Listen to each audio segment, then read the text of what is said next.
Tatlong klase ng taong hindi mo dapat tulungan ngayong 2026. Number 1, ito yung mga taong ungrateful. No matter how much you help, never enough. Tumulong ka na nga eh. Tulong ka pa ng tulong, hindi mo na mabilang. Pero never naging sapat. Laging may reklamo, laging may kulang. Worst comes to worst, minsan sisiraan ka pa kapag hindi mo na ibigay yung isang hinihingi sa'yo. Pero 10 doon na ibigay mo. Number 2, ito yung tinatawag na the takers. Sila yung mga taong sanay ng tanggap ng tanggap. At mag-show up lang yan o magpaparamdam sa'yo when they need something.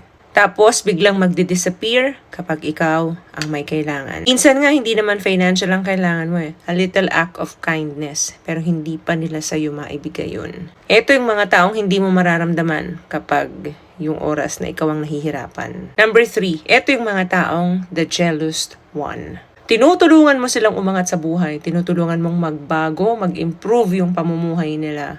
Pero alam mo, naiinggit pa rin sa'yo. Yung success mo, threaten sa kanila yan. Hindi lahat ng tao deserve ng tulong mo.